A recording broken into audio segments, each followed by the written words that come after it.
Dobrý večer, vitajte pri diskusnej relácii Do kríža. Dnes venovanej vážnej téme, o ktorej prišli diskutovať vážni ľudia. Som veľmi rád, že môžem privítať v štúdiu pána prezidenta Václava Klausa. Vitajte. Dobrý večer. Jeho partnerom v diskusii bude pán Oskar Világi. Dobrý večer, prajem. Riaditeľ Slovenského Slovnaftu a člen vedenia MOL Group. A tretím diskutorom bude pán docent Miroslav Beblavý. Dobrý večer. Ekonóm a vysokoškolský pedagóg na Parížskej škole. Páni, dnes by mala byť reč o takej kríze, ktorú tak nejak začíname ohmatávať. Nie všetkému rozumieme, veľa je tam neistého, ale nejak tak všetci máme obavu, že ideme do zlej doby. Máme vysokú infláciu, máme dlhodobo strašne vysoké deficity štátnych rozpočtov, kolísali nám ceny energií, vlády, najskôr Národné banky, centrálne banky znižovali úrokové sadzby, teraz zvyšujú. Zdá sa, že sme možno na hrane bankovej krízy. Riešime tie krízy, či si zarábame na nejakú veľkú kolosálnu krízu? Pán prezident. Tak to je na velkou přednášku, to není na jednu větu. Tak vy jste začal tou inflací. Ano, my máme inflaci, kterou jsme na území našem, a já bych řekl Česko, dokonce Slovenska, neměli už 100 let od začátku, od první světové války, něco naprosto neznámého a myslím, že strašlivě podceňovaného. Nevím, jak tady u vás na Slovensku, ale naše vláda se tváří, že jí to nevadí. Ono to vládám většinou nikdy nevadí. Největším dlužníkem jsou vlády, tak jako většinou vládám ta inflace vyhovuje. Ale jako tváří se, jako kdyby už ta inflace byla skoro za námi, když ten vrchol už někdy byl. Já to považuji za velmi, velmi varovné a od toho se odvíjí všechno dalšího. Je to zkombinováno s krizí energetickou. Prostě celá řada věcí se nakupila a myslím, že budeme mít obrovské problémy se z toho dostat ven. Energetická kríza je taká vec, pred pol rokom sme boli všetci plní obáv pred zimou. Zimu sme nejako zvládli, ceny ropy, plynu klesli, ale cítite pokoj alebo nepokoj pred tým, čo je pred nami? No, ja si myslím, že to je ako, že vy ste povedali, že sme v nejakej situácii, ale tá situácia začala niekedy inde. Že to je už nejaký výsledok alebo následok toho, čo sa všetko udialo predtým. A teraz tá energetická kríza, o ktorej hovoríme, tak samozrejme je to vojna, ktorá nejakým spôsobom ako presmerovali toky energií, ako a hovorím zase o plyne a o rope, kým elektrika to je furt ešte na úrovni predošlej, to znamená, že vieme, Európa je sebastačná z elektrické energie, takže tam nič nejde veľkého, len akurát tie kapacity sú ako stopované a nejakým spôsobom francúzske elektrárne nerobia tak, ako by mali. A aj na druhej strane, čo sa týka ropy a plynu, tak teraz je situácia, keď na základe určitých politických rozhodnutí začíname ako pretvoriť ako celý ako systém zásobovania Európy energetikami, ako je plyn a ropa. A to je závažný problém, lebo to nie je iba rozhodnutie, to sú aj logistické cesty a tie logistické cesty nie sú vybudované.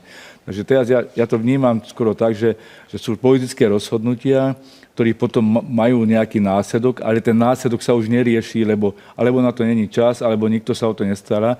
A teraz máte pravdu, krásny prípad je to, že teraz máme dobré počasie, tak všetko OK. Ale budúcu zimu ešte furt nám chýba 10% z plynu, ktorý predtým prišiel ako z Ruska a teraz nevieme, aká bude alternatíva tých 10%. Takže keď bude dobré počasie, možno to zvládneme, keď bude zlé počasie, tak nastane problém. Ale ten problém budeme riešiť vtedy, keď tam budeme, keď príde tá veľká zima. Všetci sa spoliehajú na to, že tá veľká zima nebude. Takže ja si myslím, že tá politika predbieha a my ako priemysel musíme to nasledovať. A je veľmi to ťažké nasledovať, lebo sú veci zložité. Hneď sa do toho ponoríme. Ešte úvodné slovo pre pána Beblavého. Vy ste ekonóm, boli ste aj v politike. Vnímate toto všetko ako hromadenie problémov, ktoré tu tá posledná generácia politikov doniesla, alebo sú to nejaké nové problémy, ktoré priniesli posledný rok, 2, 3? Tá súčasná situácia, najmä keď sa bavíme o inflácii, je naozaj nová pre Slovensko v tom, že my sme tu mali za posledných 30 rokov dva veľké inflačné šoky už sme mali. Jeden bol v roku 91, keď sa liberalizovali ceny v rámci prechodu na trhovú ekonomiku a druhý potom bol za Dzurindovej vlády, keď bol teda vyrovnať verejné financie, vtedy sa zvyšovala DPH zo základných potravín, zvyšovali sa regulované ceny. A obidva to boli šoky, ktoré ale prišli znútra. Že sme museli niečo vyriešiť, tak sme vnútorne vlády rozhodli. Tento šok je zvonku. To nevyvolala žiadna česká ani slovenská najmä vláda. Ale rozdiel bol aj vtedy v tom, že na tie vnútorne vyvolané šoky tie vlády reagovali pomerne prísnou politikou, aby zastavili preliatie toho šoku do dlhodobej inflácie. To znamená, že keď bol pán Klaus minister financií, tak vláda teda zliberalizovala ceny, ale zároveň mala veľmi prísnu finančnú politiku a tým pádom tá inflácia síce skočila raz veľmi vysoko, ale potom okamžite klesala na veľmi nízke úrovne. To isté urobila aj Dzurindová vláda, že v rozpočtov aj Národná banka Slovenska v tej slovenskú menu veľmi prísnu politiku mali, takže ten inflačný skok zase klesol. Teraz máme situáciu, kde nemáme už ani kontrolu nad vlastnou menou na Slovensku, to znamená, zvonku prichádza šok. Polovica tej reakcie tiež už nie je v našich rukách, je v rukách Európskej centrálnej banky. A v našich rukách je tá domáca fiškálna politika. A tam bohužiaľ treba povedať, že na rozdiel od Klausovej, alebo teda Čalfovej vlády, aby som bol asi korektný, a na rozdiel od teda Dzurindovej vlády, dneska vôbec vláda nerieši tú časť, aby sa inflácia neusadila v systéme. Ona rieši len tú druhú časť, ktorá je dôležitá, že aby obyvateľstvu trošku finančne pomohla, s čím ja súhlasím, len rieši to. A potom sa naozaj môže stať to, čo povedal pán prezident, že uvidíme infláciu, ktorú sme 100 rokov nevideli, ak sa ona usadí v očakávaniach. Lebo to sa ešte nestalo, ale to sa môže stať, ak jednoducho sa tá inflácia raz usadí. To sa zistilo v tých 70. rokoch po celom západnom svete, že potom sa dlhé roky musela zo systému vyháňať aj za cenu veľkých obetí. Já jsem chtěl protestovat, protože v roce 1991 nebyla inflace. My jsme za komunismu měli potlačenou inflaci a my jsme k 1.1.91, tehdy ještě ve federaci, ty ceny uvolnili, aby za to, jak byly 40 let potlačeny, tak aby se dostali na tu úroveň, kam patřili. Tohle nebyla inflace. Předchozí byla inflace a to bylo přiznání té inflace. Ale možná, že o to teď hlavní rvačka v tuto chvíli není, ale nesmíme tyhle dvě věci směšovat. To je úplně jiný fenomén a jiný proces. Ale mě tady k inflaci, já myslím, že správně byla zmíněna, jestli brzdí ta vláda těmi svými deficity rozpočtu nebo ne, aspoň za Českou republiku, kde měnová politika zabrzdila. První, jako snad vůbec první v Evropě, ale fiskální rozpočtová politika nezabrzdila do dnešního dne a pokud se nemýlím a vidím nějaké návrhy na dálku, bez detailní znalosti návrhu slovenského státního rozpočtu na letošní rok, tak to myslím, že slovenská rozpočtová politika nebrzdí také. Takže naopak, to je výzva k tomu, aby inflace běžela dále, takže vláda česká, a neodvažuji se hodnotit vládu slovenskou, ale vláda česká dělá evidentně proinflační, nikoliv protiinflační politiku a to je potřeba říci a já to říkám i doma, já si nevybírám Bratislavu k tomu, abych se odvážil říci něco takového, ale k panu inženýru Világimu bych chtěl říci, on to říká dobře o té energetické krizi a všechno, co s tím bude, ale neřekl jednu hlavní věc,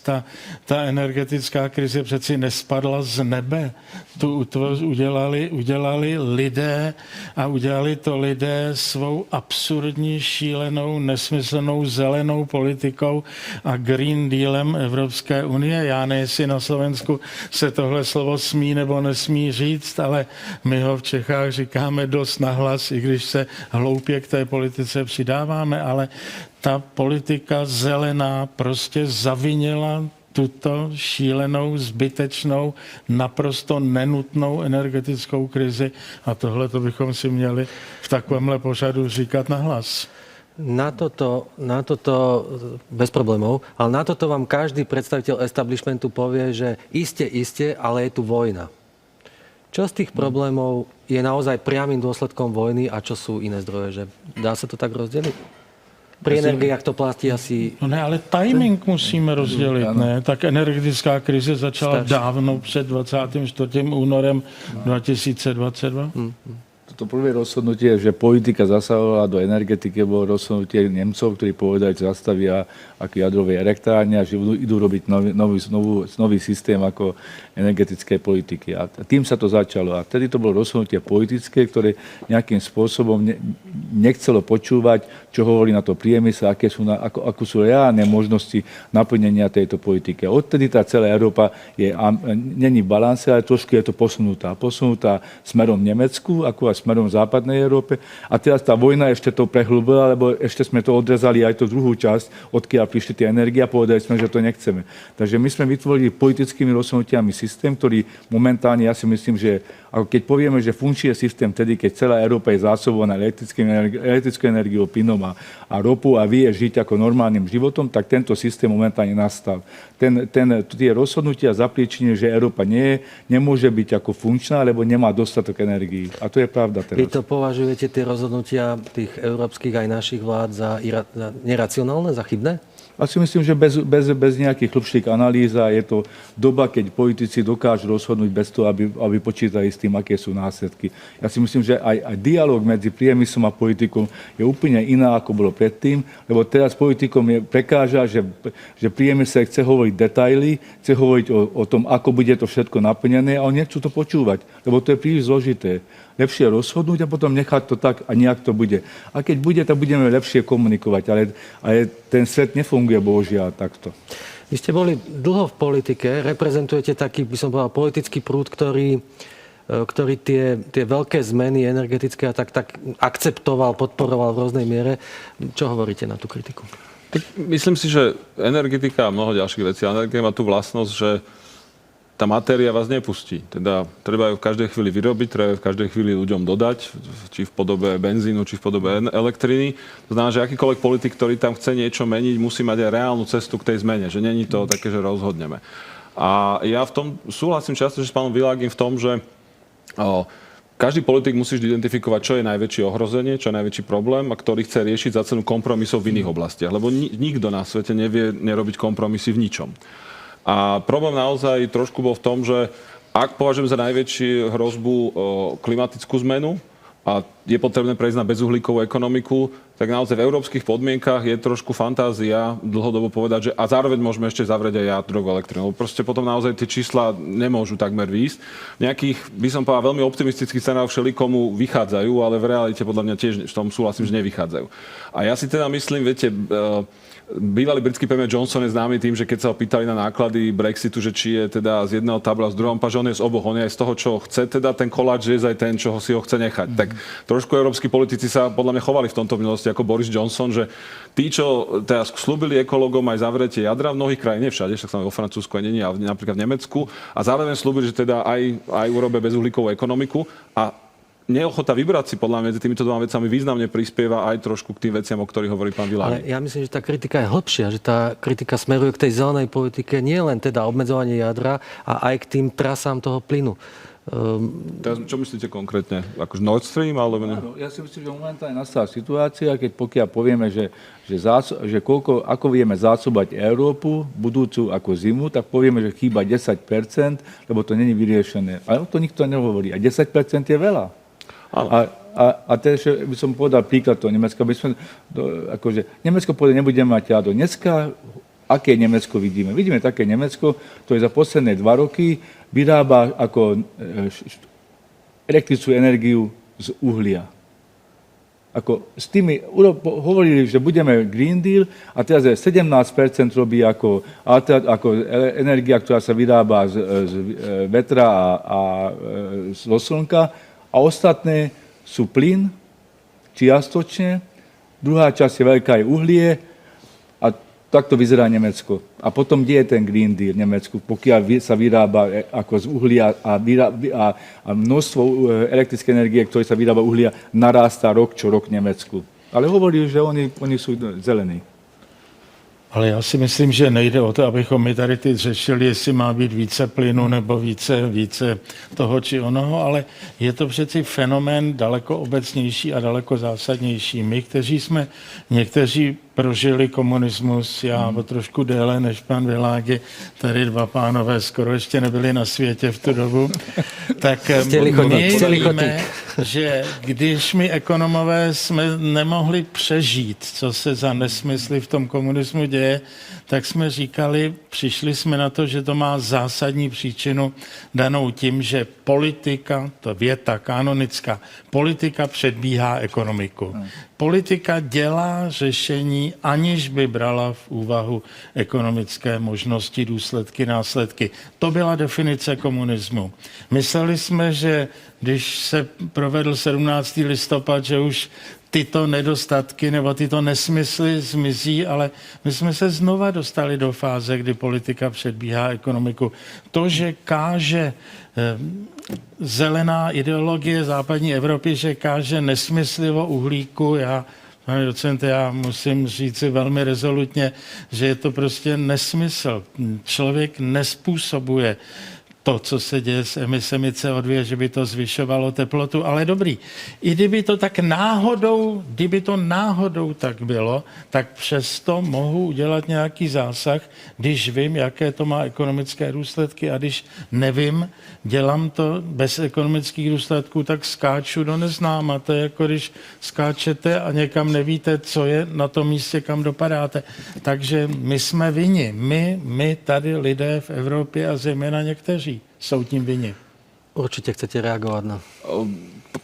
Asi to nie je relácia teda o klimatickej zmene, takže ja vám poviem, že áno, myslím, že to považujem dneska za pomerne etablované, že je spôsobená človekom a že to musíme tento problém vyriešiť dekarbonizáciou. Ale možno poďme o tom, o čom tá relácia je, teda, že čo to spôsobuje, ako to interaguje s tými ostatnými krízami. A vrátim sa k tomu, čo tu už padlo, že politika, aby som citoval pána prezidenta, nemôže prebiehať ekonomiku a politika, pokiaľ má byť seriózna, si musí vedieť vybrať. Nemôže naozaj slúbiť všetkým všetko, nemôže byť všetkým za pekného, lebo potom naozaj sa dejú tie veci, ktoré sú spomenuté.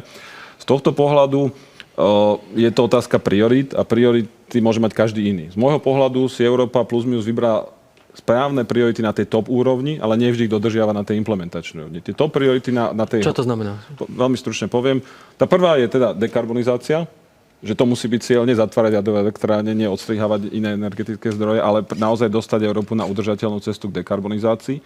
A potom obnovenie energetickej bezpečnosti v súvislosti s vojnou a v súvislosti o zmenou vzťahu s Ruskom. Toto sú tie dve priority a ostatné veci sa musia tomu prispôsobiť. Ja sa na to chcem to sproblematizovať, lebo my predsa, je tu nejaká naša európska situácia, ale vnímame aj situáciu vo svete. My dnes hovoríme, že nemôžeme naša energetická, že je nebezpečné brať plyn z Ruska, ale veď vidíme, že Američania, keď mali problém, tak nebol problém saúdsko-arabský režim a brala sa ropa, Západ bral ropu zo Saúdskej Arábie. Katar tiež nie je. Katar je neslobodnejší režim ako Rusko. Že si musíte vybrať. Že čo je, viete, že v angličtine taký výraz, že choose your poison, že vyberte si ten jed. A každý zodpovedný politik musí vedieť povedať, že ktoré nechutné tabletky je ochotný v mene národa zjesť a ktoré nie. Nebereme tých jedov nejak veľa naraz? Viete, nemáme často na výber, ale preto ja hovorím, že ja za seba otvorene hovorím, že moje jedy, ktoré ja som ochotný, je prechod na dekarbonizáciu a energetická sebestačnosť voči Rusku vzhľadom na vojnu, ale ak niekto si myslí, že naopak by sme mali odstrihnúť Katar a Arabov a kamarátiť sa s Rusmi, môžeme o tom debatovať, ale nemôžeme mať všetko. No já myslím, že věcí je víc. Já se nechci to stáčet k úvaze o dekarbonizaci, ale prostě o to tvrzení o té souvislosti emisí CO2 s teplotou na Zemi a zničením lidstva je prostě velmi sporná věc. Neříkejme, že o tom je vědecký konsenzus, to v žádném případě není. Takže brát to jako nespornou, nediskutovatelnou věc, já myslím, že není mezi vážnými a seriózními lidmi oprávněné. To je věc jedna, ale pořád to má tu druhou stránku. Nemohu současně zakázat fosilní paliva a současně zakázat jaderné elektrárny. Nemohu tyhle ty věci udělat dohromady a to evropští politici prostě udělali a naši politici v soulad zasalutovali a udělali to spolu s nimi, takže nezodpovědnost naprosto zásadní z naší politické scény. Nevím, jestli vaší slovenské, technická to urobili ale... nemeckí politici. Francúzsky nie, československý nie, my aj tam máme jadrové elektrárne, staviame, to znamená, že ak niekto zatvorí jadrové elektrárne predčasne, pokiaľ to boli Nemci, žiadny iný európsky národ k tomu takto nepristúpil. No ale tie ciele, tá dekarbonizácia nesúvisí len s tým jadrom, hej? to presahuje debatu o jadre. To... Ne, já nechci to pouštět do debatu o globálním oteplování a příčinách. To byla úplně jiná debata, i když na to mám silné názory a zpráva OSN, která vyšla minulý týden, ta 6. hodnotící zpráva, je pořád točení se v kruhu bez skutečných a vážných důvodů a argumentů. Vrátim to k tej geopolitike, ten ruský plyn versus, alebo ropa versus plyn a ropa inde zo sveta. Dajú sa tieto naše problémy, ľudí znervozňujú tie vysoké ceny, ale dá sa to vyriešiť v tej ceste, ktorú sme si zvolili, bez toho Ruska? Je to oddeliteľné? Napríklad v prípade ropy, tak momentálne ja si myslím, že pokiaľ pozerám na celý región, tak nie. Poviem, že keď pozeráte na Poľsko, tak Poľsko vyrába menej ako o 30%, než koľko je skutočná spotreba. V Česku takisto, v Rakúsku takisto. Takže kapacita tých rafinérií o 30% menej než spotreba ako tieto. Takže musia dovať. Ale sú sankcie. Takže my ako Slovna momentálne nevieme vyvážať iba do Česka od 5. decembra. Nemôžeme vyvážať nikam produkty z ruskej ropy. Dobre, ja sa pýtam, ako bude zásobovaná stredná Európa. Lebo logistické cesty nie sú vybudované, to je rúru, ako neviete vybudovať, to trvá niekoľko rokov.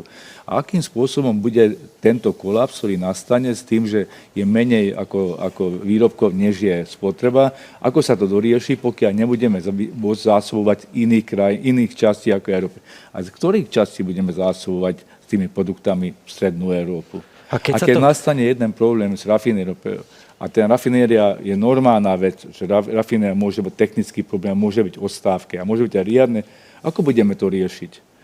A teraz sme v situácii, keď ešte ten zdravý rozum ako nejakým spôsobom zastavil to plné sankcie, ktoré ako niektorí povedali, všetku ropu, ktorá príde z Ruska, treba odstaviť a tá stredná Európa nemôže sa zásobovať ako z ruskou ropu. A to sa zablokovalo a teraz môžeme byť zásobovaní. Ale sú obrovské tlaky, aby sme s tým do 2 rokov, do 3 rokov, ako politika tlačí, aby sme sa nezásobovali ruskou ropou. Dobre, ale potom čo máme robiť? Keď toto poviete tým politikom, oni vám čo povedia? Oni nič nepovedia. Oni nechcú to počuť, lebo to není ich problém. Oni si myslia, že ich problém je Facebook a koľko percent tam namerá ako agentúra. Oni neriešia to, že my to musíme doriešiť.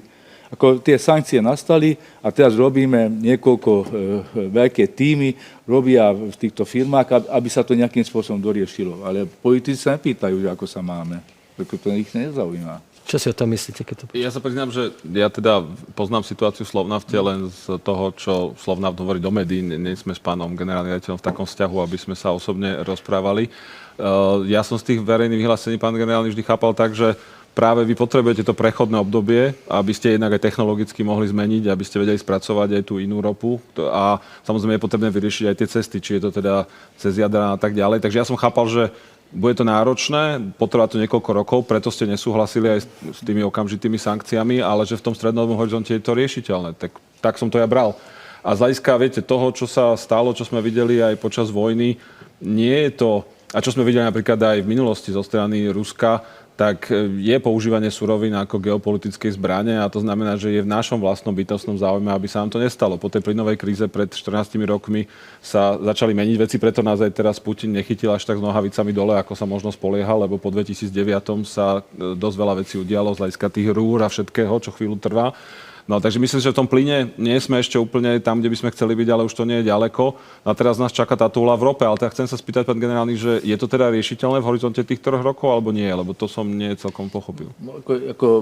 Slovensko viem, Maďarsko viem zásobovať cez Adriu, ale to nebude lacnejšie, to bude oveľa drahšie, takže to bude stáť peniaze. Takže musíme povedať, že politici povedia, ak pokiaľ bude drahý benzín, tak tam pošleme ako protimonopolný úrad a cenovú reguláciu a vyriešime. To nevyrieši nič, ako cenovú reguláciu sa nedá vyriešiť.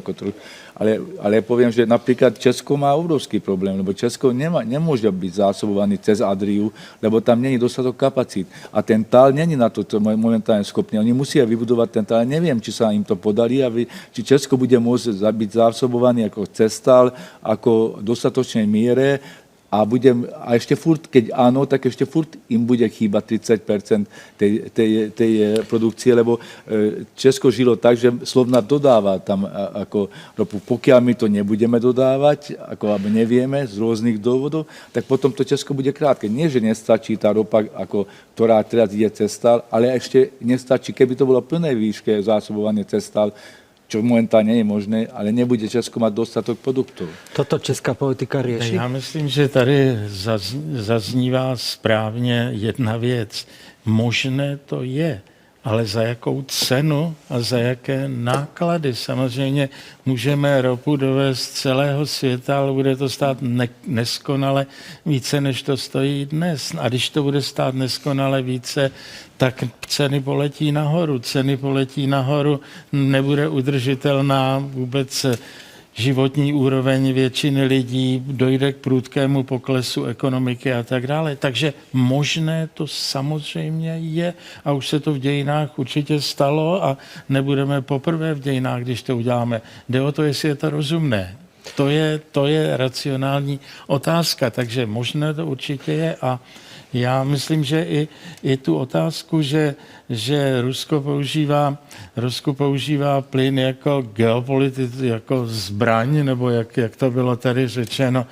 No prostě ona to nechtě, jestli to pro nás je věc naprosto zásadní našeho bytí nebo nebytí, tak to klíčová věc je. I pro nás to musíme chápat, že to je něco, co my musíme brát v úvahu a jako zbraň to musíme interpretovat a podle toho se také chovat, ale my se tak nechováme. Tú otázku môžeme aj otočiť naopak. My dnes tie sankcie proti Rusku, od toho sa očakávalo všeličo. Že Rusko skolabuje, že ho to donúti viesť inak vojnu, že ľudia tam podnietia nejakú zmenu režimu a tak ďalej.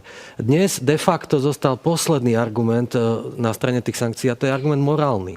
Že ako keby nesprávne obchodovať s krajinou, ktorá je vo vojne, ktorá napadla susednú krajinu. Je ale pre nás ostatných rozumné trvať na tom morálnom argumente, keď súčasne bereme ropu z takých tých divokých režimov. Azerbajdžan predsa nie je lepší režim ako ruský. Tiež vedie vojnu voči Arménom v Náhornom Karabachu. Je to udržateľné, takáto línia? Ja, ak sa priznám, ja som ešte nečítal, že by v azerbajdžanskej televízii riešili o tom, že či nás chcú vybombardovať alebo obsadiť, ako teraz bežne žartujú alebo nežartujú v ruskej televízii. No Arménov riešia. Však v poriadku, ale ja teraz hovorím ako Slovák, že nedával by som rovnítko medzi tým, keď niekto dneska vedie krvavú vojnu nie až tak ďaleko odtiaľto a zároveň hovorím veľmi rád žartuje. Naposledy bývalý prezident dokonca o tom, ako na hák pošle jadrové rakety a podobne. Takže to trošku je rozdiel, to nie je morálka, to je otázka praktickej bezpečnosti. Ale aby som sa k tej otázke vedel širšie, treba si povedať, to je jedna z vecí, čo sa mne páčili na ekonomike, keď som ju študoval a určite aj od pána prezidenta som sa ju učil, je, že väčšinou sa podceňuje adaptabilita. Adaptabilita ľudí, firiem, režimov na situáciu, že práve rôzne často také analýzy od toho majú tendenciu potiahnuť nejakú čiaru a povedať, že tak toto bude. A keďže ľudia a inštitúcie sú adaptabilné, tak to väčšinou dopadne inak. To, čo sme videli v tomto konflikte, je adaptabilita na oboch stranách. Európa bola oveľa adaptibilnejšia z hľadiska plynu, ako kdokoľvek čakal. To sa naozaj pred rokom hovorilo, ako proste čo túto zimu sa budú vypínať veľké fabriky v Nemecku, kade a podobne, že bude chýbať 20-30% plynu. Boli úplne seriózne predpovede, žiadnych panikárov. A tá adaptabilita bola oveľa vyššia. Ale často plynu je ruského pôvodu. Hej, že... Čas áno, ale oveľa menej, ako sa aj vtedy čakalo práve. Ale takže... nie, že oficiálne, ale neoficiálne. Tak neviem, plyn sa celkom nedal, viete, že len tak poslať cez podzemný tunel na východnej hranici. Ale čo chcem povedať, že podcenila sa adaptabilita Európy veľmi výrazne. A podľa mňa určite podcenil Západ aj adaptabilitu Ruska. Že tiež to Rusko nie je, že tam len stojí a nič neurobí. Špeciálne teda centrálnu banku a tie finančné inštitúcie vedú, pokiaľ viem, technicky veľmi kompetentní ľudia. V Rusku sa zásadne prepadla životná úroveň, to vieme, tam naozaj žijú ľudia oveľa ťažšie. Čo si myslím, že mnohí západní politici alebo analytici nevždy docenili, je, že ten prepad životnej úrovne, ktorý by viedol u nás k revolúcii a v západnej Európe pomaly k vojne, tak v Rusku vedie k nespokojnosti, ale nie také, aby sa previala povedzme do nejakého konfliktu násilného. To znamená, že ten prepad životnej úrovne v Rusku bol výrazný, ale neviedol k tým politickým následkom, ktoré niektorí ľudia dúfali. Ten prepad tej industriálnej schopnosti viesť vojnu bol tiež výrazný, to vidíme na tom, aké má Rusko problémy s technikou. Tiež sa čiastočne obišiel cez reexporty čipov. Viete, dneska čítate o tom, ako do Arménska stúpol vývoz práček z Európy o 1500%, alebo koľko sa tie čipy odtiaľ dávajú do tých ruských rakiet. Takže sa podcenila trošku ruská adaptabilita, ale dosť sa tá mašinéria spomalila. Takže áno, myslím si, že sankcie neboli tak účinné, ako niektorí nám sľubovali. Ukázala sa adaptabilita oboch strán, ale netreba podceňovať ten efekt, ktorý tam je. Tak já bych hlavně řekl, že sankce původně nebyly jako morální weapon, jako morální zbraň. Sankce opravdu byly myšleny, takže to tak zásadním způsobem rychle poškodí ruskou ekonomiku, že to bude mít hmatatelné výsledky. To se neukázalo a myslím, že se to neukazuje v historii se spoustou sankcí, které už byly vyhlášeny. Takže tudy cesta asi nevede přes ty sankce. Já myslím, že my tady obcházíme tu válku, jestli by než sankce a morální odsuzování a tak dále nebylo lepší udělat něco, přispět něco k tomu, aby ta válka co nejdříve skončila. Prostě, abychom jenom takhle chodili jako kolem horké kaše a pořád říkali, jak ještě my způsobíme, že to Rusko víc a víc zničíme. Já nevím, jestli tudy vede cesta a řada lidí si myslí, že nevede. Neboli já si myslím, že je na čase něco zásadního udělat s tou válkou a jestli slovo mír už je dneska téměř s prostým slovem, které se nemá používat, protože to znamená, že se implicitně fandí jedné straně. Já myslím, že jednání musí začít a jestli není šance na dojednat něco zásadního, a to možná není, tak před stupněm všech výsledných dojednání ve válkách bývá nějaké zastavení války na bojišti a nějaké příměří, které by odsunulo všechny ty věci. A jestli to je i to slovo příměří, je slovo, které se nesmí v našich zeměpisných šířkách vyslovit, tak já myslím, že děláme velmi, velmi nerozumné věci. Vy ste ekonóm, rád hovoríte o veciach s istými nákladmi. Čo si myslíte, že aká cena je primeraná zaplatiť za ten mier alebo prímerie? Lebo tá politická elita tiež do niečoho investovala, že vojna môže skončiť len porážkou Ruska, len obnovením integrity. Tuto je tá cena nejaká iná. Já jsem ekonom, vy jste správně to zmínil. A ekonomové vědí, že musí protestovat proti větě, jaká, jestli cituji přesně, jaká cena je třeba zaplatit. Co to je třeba? Kdo to zaplatí? Musíme říci, kdo je ochoten nést ty náklady a musí je nést vědomě a musí proto něco prostě udělat. Já myslím, že my si žijeme všichni na černé pasažéry, kteří si myslí, že to někdo zaplatí. To není pravda, to platí obyvatelé Slovenska, to platí obyvatelé České republiky. Přeci ta inflace ničí úspory obyvatel, spotřeba na Slovensku, jestli rozumím, je hodně tažena z úspor občanů, aspoň tak to čtu ve vašich nějakých textech, tak prostě kdo tohle to zaplatí, jak zaplatíte ten velikánský letošní státní dluh, to někdo bude muset platit, či ne, je třeba. Někdo to musí zaplatit. No, my to platíme, však ste to opísali, ale keď voláte po zmene, tak kdo má zaplatiť tá cena tej zmeny? Kdo má zaplatit tu politickou cenu, ano. Že řekne a teď si sedněme a začněme vážně jednat o míru a zásadně jednat. Já myslím, že krátkodobá politická cena může být v Americe, Německu, v České republice, na Slovensku, kdekoliv ve volbách. Ilúzia. Predstavme si, ste naspäť v politike, rokujete s európskymi lídrami, stretnete sa aj so Zelenským. Čo bude vaša línia? Čo by ste vy boli ochotní zaplatiť za tú zmenu? teď nevím, jak myslíte, kdo my? My jako země, my jako... Václav Klaus. Mňa teraz zaujíma Václav Klaus. No ne, tak já myslím, že politik musí být odvážný, aby řekl ano, hledejme a bude nás to něco stát. Myslím politicky, ale jelikož každý politik maximalizuje krátkodobý efekt, aby ještě vydržel do příštích parlamentních voleb, no tak žádnému politikovi se do toho nechce. No a to je cesta do záhuby celého západního světa. Ja som tam povedať dve veci, že ja si myslím, že tá kocka bola hodená a pán prezident má pravdu, že na začiatku tej vojny Európska únia si myslela, že neviem, či myslela vôbec niečo, ale nechala sa uniesť tak, že ona o to sa nemusí starať. Že tá vojna začala a boli iné sily, ktoré to nejakým spôsobom ako moderovali a tá európska politika to pozerala. A potom prišli tie sankcie, kde tiež nastúpila Európska únia na ten vlak a povedala, dobre, budú sankcie. A je to pravda, že na konci to niekto musí zaplatiť. Takže tie veci sa posunuli tak, že dneska už niekto, hovoríme o cene, nehovoríme o tom, že či bude cena. Už hovoríme o cene. A pýtate, aká bude cena.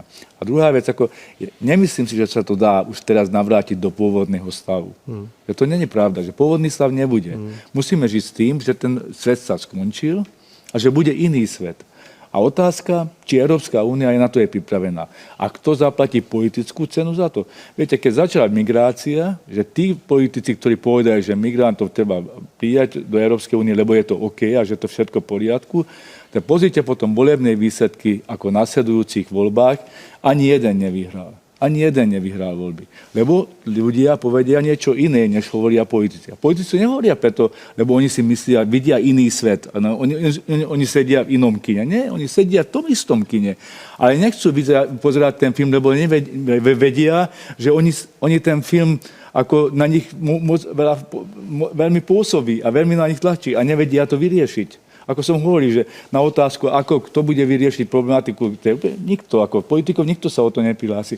A teraz je situácia, že politici sú na tom vlaku, a teraz nevedia to meniť a pozerajú v tom kine a medzi tým tí ľudia pozerajú ten film úplne inak a ten politik povie, ale sú aj iné dimenzie, ktoré vy ľud nevidíte. Ale prídu voľby a budú ľudia voliť. A tam je tá politická cena, že kto zaplatí tú politickú cenu. Ale to je už iná vec, to je vždy závisí od toho momentu. Áno, môže byť trest, môže byť odmena. Ja neviem, to ešte iba príde. Neviem, aká bude. Možno by te povedia ľudia, že áno, je to dobrá cesta a to bude tak. Ja nemyslím, že nie som istý, že to bude trest. Ale viem to, že vojna neskončí tak ľahko a keď skončí, tie ekonomické následky alebo tie následky, to sa nevrátia do pôvodného stavu. Lebo potom príde otázka, ako budú vojnoví zločinci ako potrestaní. Že milión iných vecí, ktorí zabráni tomu, aby sme sa vrátili do toho pôvodného stavu. Takže ja si myslím, že my ako Stredná Európa sme zase na hranici dvoch svetov. Máme jedinú šancu, jediné šťastie, že sme teraz na ľavej strane a nie na pravej strane, že sme na strane toho západu, ale budeme na brehu dvoch svetov. A budeme musieť takto žiť. Západ je levá strana, tak... To je docela myšlenka. Myslíte to ideologicky, na tú mapu, že dnešní západ je levicovej. Vy ste si, pán Világi, blízky aj s Viktorom Orbánom. Viktor Orbán si trúfol na inú líniu k tomu konfliktu. Asi aj on je realista na to, že nepochybne chápe, že ten návrat, to, čo hovoríte, že návrat do toho status quo ante nie je možný. Ale o čo ide jemu? Že teda, ak rozumiete tej jeho línii, že čo si myslíte, že je jeho snahou, akú má tú konečnú predstavu? Ako s tým Ruskom vychádzať potom? Ja neviem, nie som tak blízko pánom Viktorom Orbánom, aby som hovoril o jeho zámeroch. Ja to vidím, že maďarská politika hovorí, treba uzavrieť mier, treba rokovať a treba sa vrátiť nejakému rokovaciemu stolu, lebo to je jediná šanca, akým spôsobom. Treba sa vrátiť z tých emócií nejakému rozumu. Toto oni hlásajú a v tomto chcú byť de facto taký neviem povedať, že neutrálny, ale taký akože chladnokrvný, ja si myslím, tejto situácii. A veľmi to je ťažká vec, lebo sú emócie a je vojna a vojna je hrozná vec. A to vieme všetci, že ten ukrajinský národ zaplatí najviac za to, že to oni že tam tie dopady sú každý deň a sú tam ľudské tragédie. Takže byť hladnokrvný je veľmi ťažká vec a niekedy sa ako vyzerá, ako by bol niekto ako menej citlivý. To nie je pravda, lebo Maďarsko prijíma utečencov, stará sa o týchto. Takže oni tú ľudskú stránku chcú riešiť. Ale ja si myslím tiež, že treba mier a treba sa vrátiť rokovaciemu stolu, lebo to je úloha politiky, že rokovať. Politika je o rokovaní a nie o násilí. Aspoň ja si myslím. Dlho sa zdalo, že tá vojna bude tak dlhá, kým to Rusko nevyčerpá. Že ten západný svet je predsa len ekonomicky silnejší a že vlastne úlohou je to Rusko nejak ekonomicky vyčerpať a donútiť k nejakým jednaniam. Dnes sa zdá, že to môže byť aj trochu inak. Že tá Ukrajina je vnútorne tak oslabená, že je tam 25-27 miliónov ľudí. Český prezident Pavel nedávno povedal pomerne prekvapivý výrok, že nemračte sa hneď. Povedal pomerne prekvapivý výrok, že tá Ukrajina že si môže dovoliť tú jednu ofenzívu a že je otázka, ako to dopadne. V tom výroku tiež vidno odkazy na všeličo ďalšie. Sme pripravení na tú cenu, že to vyčerpá nás, tá vojna? To nie je problém naozaj, že ekonomický. Ekonomicky Európa by vydržala aj dlho a je tam veľký rozdiel v ekonomickej sile. Ale vojna nie je len o ekonomike, napriek tomu, že sa často o tom hovorí. Vojna je naozaj aj o vôli. Vôľa zohráva zásadnú úlohu a je samozrejme aj o počte ľudí a o iných veciach. To znamená, že zužovať vojnu, keby vojnu vyhrávala len ekonomika, tak by Američania vyhrali vo Vietname a aj Rusi na Ukrajine, ale ani jedno sa zatiaľ nestalo. Takže z tohto pohľadu my určite máme na to, aby sme to ustáli. Otázka je, že či na to majú Ukrajinci. Tam zatiaľ vôľa je obrovská, dokonca väčšia ako na začiatku tej invázie. To znamená, že vôľa podľa mňa ešte je. Čo je otázka, to sa vrátim k tomu, čo pán prezident povedal, rozdiel medzi mierom a prímerím. Lebo ja súhlasím s tým, že z mieru by sme nemali, nie že nerobiť škaredé slovo, ale mier je to, čo vlastne všetci nakoniec chceme. Otázka je, že čo je cesta k tomu mieru, lebo tá vojna v podstate trvala od roku 2014. To si treba povedať, len prešla do horúcej fázy. Alebo do takej, už predtým bola v horúcej fáze, ale teraz prešla do takej, tí odborníci, že kinetickej fázy, odborníci vojenskí.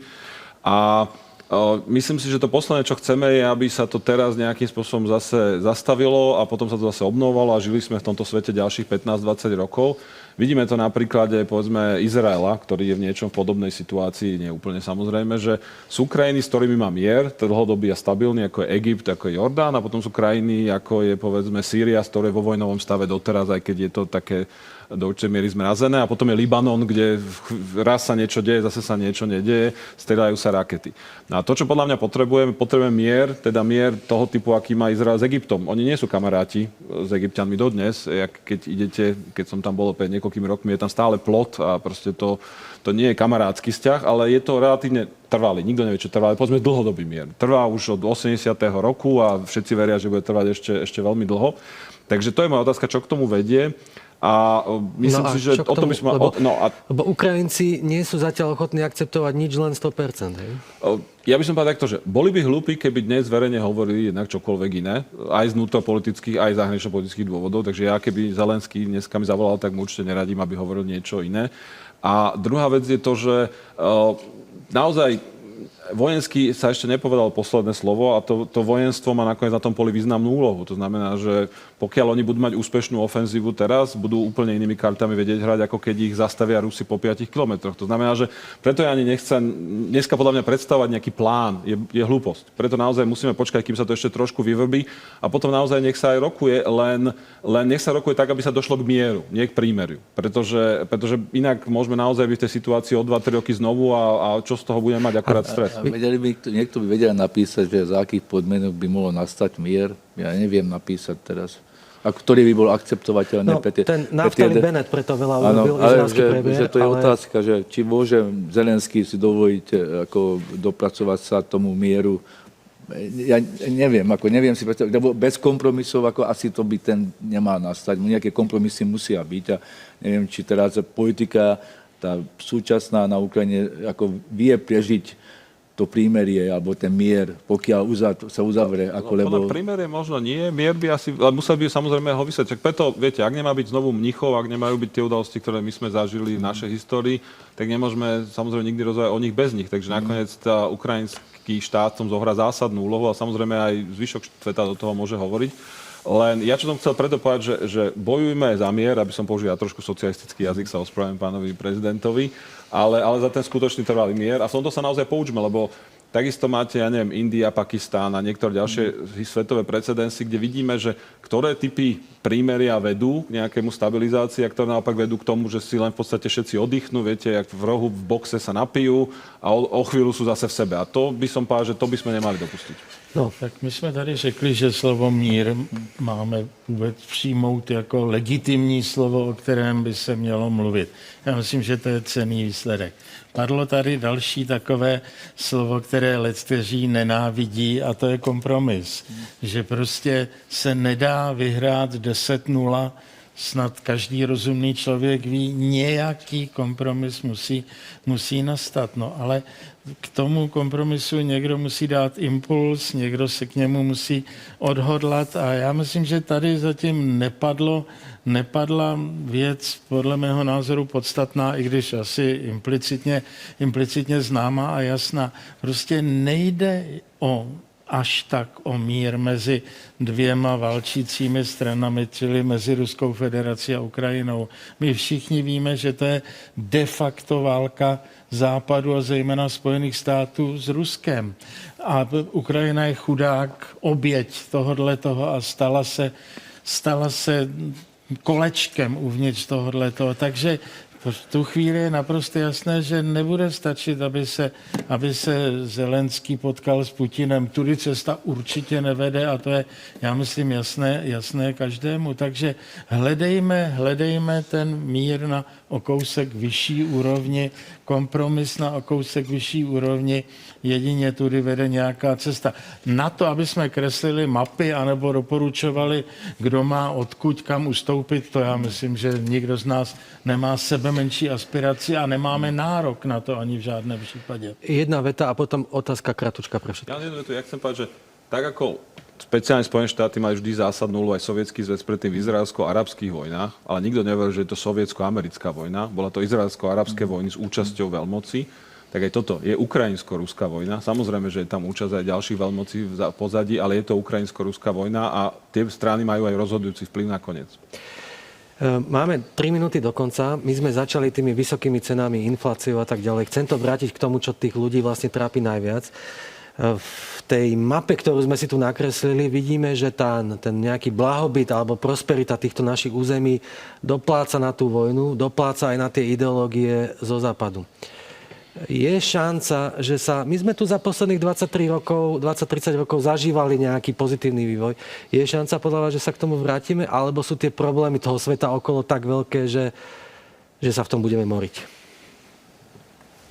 Pánovi prezidentovi dáme posledné slovo. Aha, takže... Nech sa páči. Ja si myslím, že ja som ľuďom sebecký, ja si myslím, že pokiaľ chceme my ako Stredná Európa nejakým spôsobom sa vrátiť k tomu blahobytu, alebo musíme spolupracovať. Že tá Stredná Európa musí viac ako komunikovať. Stredná Európa spolu. Áno, a musíme viac komunikovať, musíme viac ako sa sústrediť na seba a musíme hľadať spoločné riešenia, aby sme tú krízu, ktorá je, alebo bude, aby prežili, aby sme z toho ako vyšli von ako silnejší. Lebo každej krízy sa dá výjsť silnejší. A potom to isté platí nejakým spôsobom pre tú Európu, že tá Európa musí, ja si myslím, že pokiaľ ste kríza, keď hovorím o ekonomickej kríze, nehovorím o politickej kríze, tak je ekonomická kríza, tak musíme riešiť ekonomickými prostriedkami. To znamená, že musíme nájsť ekonomické spôsoby, ekonomické prostriedky, ale tomu zase musíme hovoriť ako otvorene. Takže tá Európa už musí menej byť politická a musí viac byť ako vecná a vtedy sa môžeme dopracovať nejakému riešeniu. Takže povedal by som, že treba odpolitizovať tú krízu a pokiaľ sa to podarí, tak potom môžeme nájsť nejaké spoločné riešenie. Ale kým to nenastane, tak budeme sa plácať v tomto svete neistot, temnot a samozrejme aj napätie, a veď nebuďme naivní, všade sú obrovské demonštrácie, všade, že tá Európa sa vreje. ten zlepšenie prosperity, ktoré sme naozaj zažili najmä za posledných 20-25 rokov, malo primárne bol postavené na európskom trhu, na tom, že máme k nemu prístup ako maličká krajina a že sme na ňo dokázali vyvážať. A dokážeme vyvážať, sme exportne najintenzívnejšia ekonomika široko ďaleko. To znamená, že podľa mňa to je to, čo je pre nás kľúčové. Pokiaľ bude dobre fungujúci európsky trh, kde budú pravidla vynúcované voči všetkým rovnako a my na ňom môžeme hrať, tak to je pre slovenskú prosperitu najdôležitejšie. Čo táto kríza, keď povedal pán Világi, že aj príležitosť, tak tiež skúsim pozitívne niečo povedať, je, že špeciálne Česko, Slovensko a Poľsko v tejto kríze posilnili svoj hlas v Európe. A aj vďaka jasnému postoju, aj vďaka teda tej geografii, ako sa posunula. A podľa mňa je dôležité, aby sme tento hlas naozaj využívali na presadzovanie spoločného pohľadu, nielen na tú geopolitiku, ale aj na, povedzme, tieto ekonomické záležitosti, aby sme sa nebáli presadzovať svoj vlastný ekonomický záujem v rámci európskeho trhu. A to si myslím, že keď sa nám bude dariť, tak môžeme na tú cestu sa vrátiť relatívne úspešne. A není dôvod, aby sme zase o 10 rokov sa nemali výrazne lepšie ako dnes. Pán prezident. Nevím, to se nedá zavřít nějakou chytrou větou. Odlišme dimenzi zahraničně politickou, která je klíčová, důležitá a nezanedbatelná a věnujme se, já myslím, sami sobě. Věnujme se, co děláme špatně, co dělají naše země špatně a to, že jsme si my rozpoutali u nás inflaci, to je naše vina. A inflace se nedá se zbavit bez následné recese, čili bez pádu životní úrovně. Takže hledejme chybu u sebe a hledejme, co my můžeme udělat. My nezměníme politiku v Německu, ani ve Francii, ani kdekoliv jinde v EU, i když si to někteří naši politici stále nesmyslně namlouvají. Takže pokoušejme se vycouvat z těchto věcí.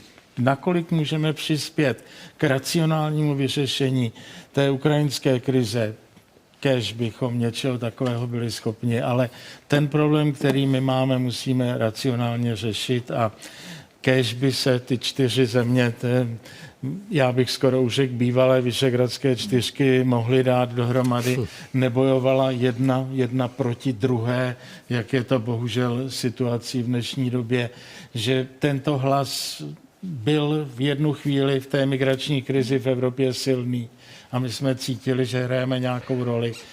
Pokud chceme tuto roli ztratit, tak se mezi sebou hádejme a to já myslím, že by bylo pro nás, pro všechny strašně nepříjemné a nebezpečné. Neviem, páni, či sme ľudí upokojili, ale dokázali sme sa o rôznych veciach pokojne porozprávať a to dnes nie je málo. Ďakujem vám pekne za dnešnú. Ďakujem.